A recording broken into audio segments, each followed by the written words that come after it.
Kalau musnif rahimahullah ta'ala.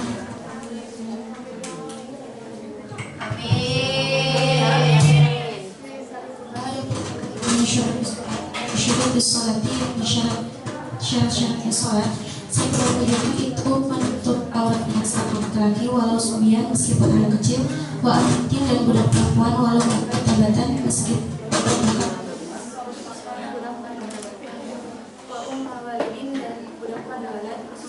atas perkara dari sholati di antara pusat warubatin dan bunga gaji surah warubat walau kalian meskipun sendirian fitul makin dalam kegelapan dan dari karena adanya hadis as-sahih yang sahih berupa layak baru tidak menerima Allah siapa Allah sholat tahadin atas sholatnya seseorang yang haid ada kembali illa bihimarin kecuali dengan wajib satu apa menutup masing-masing apa menutup bagian minimal dari surah warubah dia takwa supaya menjadi jarak jadi dengan satu juz ini satu lagi apa menutup aurat wasat rukuatin dan menutup dan menutupnya seseorang yang merdeka perempuan yang merdeka walau suami meskipun masih kecil mulai wajib atas selain wajib wakaf ini dan dua telapak tangan rumah di dalam bagian luarnya kafa ini wabat rumah dan bagian dalamnya kafa ini ilahu ani sampai kedua telapak tangan bima dengan perkara layasifu yang tidak disifati apama launan atas warna air launan bersyarati yakni warna kulit fi majelis tafaduki di tempat berbicara kada seperti murad dulu.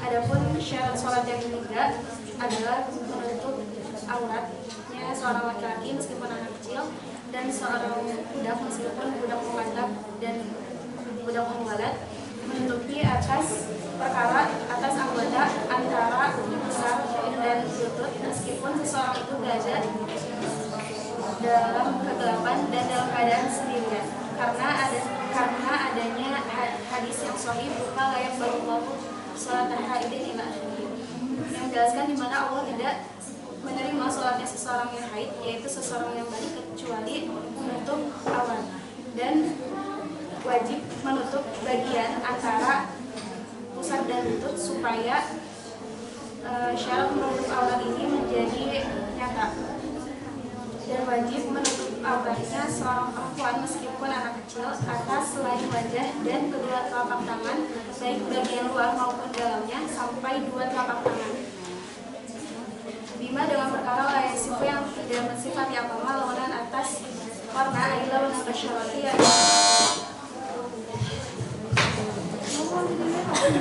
Pertanyaannya, apabila seseorang tidak menemukan penutup kecuali penutup yang terkena najis dan dimungkinkan baginya terlebih dulu mensucikan penutup tersebut, akan tetapi bisa dipastikan waktu sholat sudah habis, apa yang harus ia lakukan?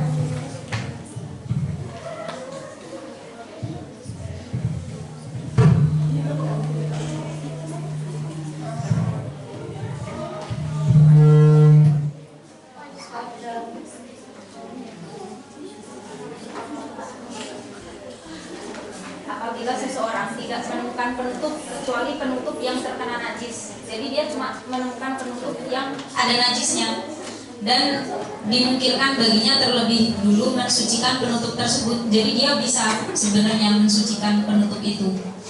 Akan tetapi bisa dipastikan waktu sholatnya sudah habis kalau dia membersihkan penutup itu tadi. Apa yang harus ia lakukan? Jika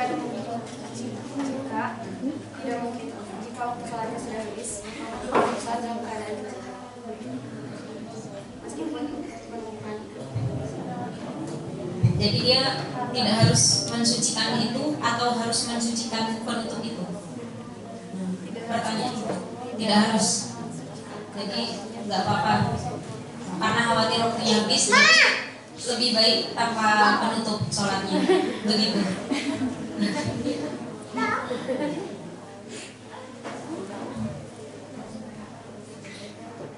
Kan ada penutup, tapi kalau penutupnya najis. Nah kalau dia mensucikan dulu, nanti waktunya habis. Nah jadi gimana? Memilih mensucikan tapi waktunya habis. Apa yang harus dia lakukan? Atau memakainya